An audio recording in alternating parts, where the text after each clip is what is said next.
চাই, হস্তক্ষেপ চাই। এই নিয়োগ নিয়োগ নিয়োগ চাই।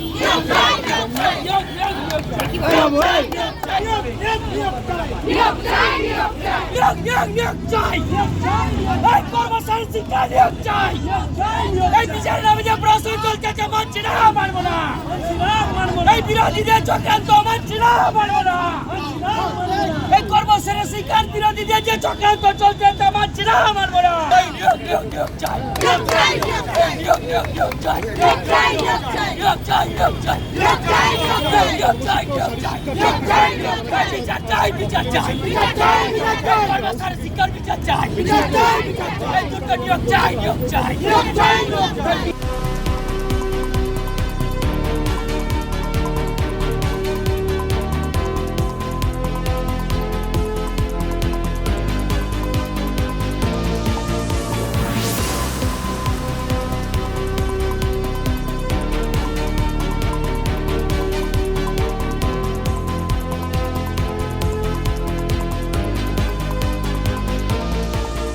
এখানে যে রেজিস্ট্রার ম্যাডামের সঙ্গে আমাদের কথা হয়েছে, ওনার যেটা বক্তব্য আগেও যে আমরা জমা করেছিলাম ওটা উনি পড়েছেন এবং প্রধান বিচারপতির কাছে যা জানানোর উনি জানিয়েছেন।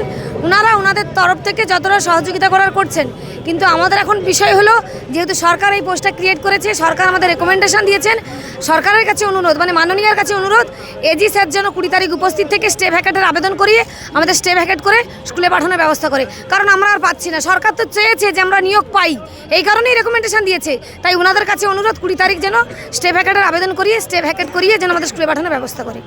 81 বছর বয়সে আমাকে কলকাতাতে আসতে হচ্ছে, বড় দুষ্কর ব্যাপার।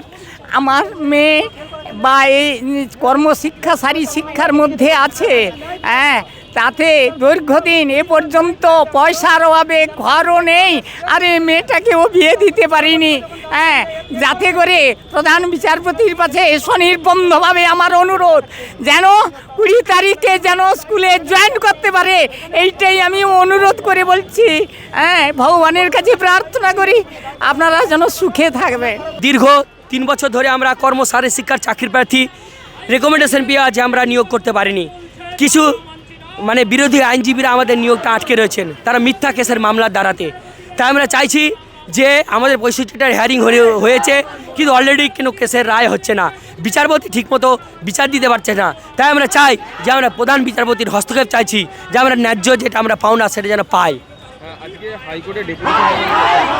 আমরা প্রধান বিচারপতিকে একটা ডেপুটেশন দিতে চাইছি যে কোনো একটা নির্দিষ্ট প্রসেসিংয়ে এটা চলতে পারে, কিন্তু দীর্ঘ প্রসেসিংয়ে চলতে পারে না।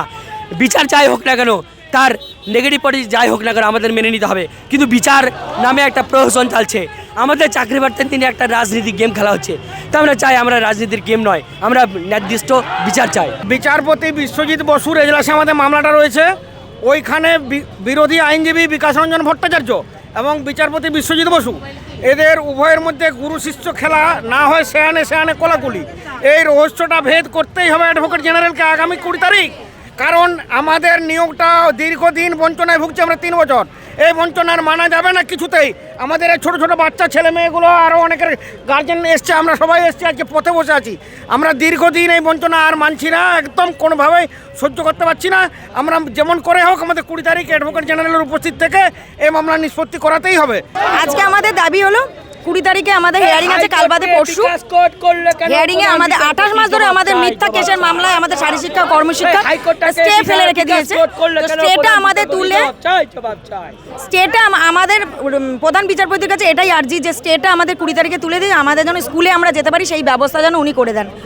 আজকে হাইকোর্টে আপনাদের 4 প্রতিনিধি ডেপুটেশন জমা দিতে গেছে, কার কাছে জমা দিতে গেছে? প্রধান বিচারপতির কাছে। হ্যাঁ, আচ্ছা, এটা আপনাদের কোন সালে শারীরিক কর্মশিক্ষা ব্যাচ?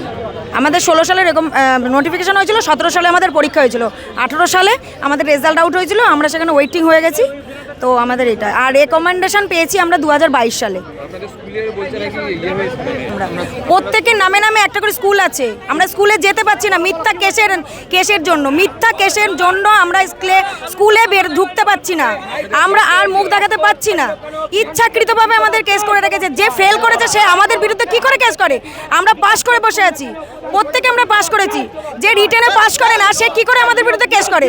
এটা যারা কেস করে কে কেস করেছে যে আমরা জয়েনিং হতে পারবো না, আমরা অবৈধ এরকম বলে কেস করেছে। কিন্তু যে পাসই করতে পারে সে কি করে বৈধ পায়?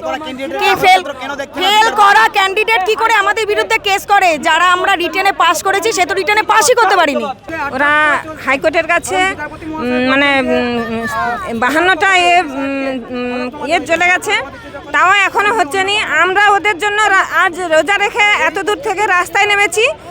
হাইকোর্টের প্রধান বিচারপতির কাছে আমাদের মানে নিবেদন যে উনি যেন আমাদেরকে এইভাবে না ঘুরায়, ছেলে মেয়ে সবাইকে যেন ওরা দ্রুত স্কুলে পাঠায়। আর এইভাবে সারা মানে আজ 3 বছর চলছে। মিথ্যা মামলায় জড়িয়ে মিথ্যামিথ্যি মানে এতে না করে এদেরকে মুক্তি দান করুন।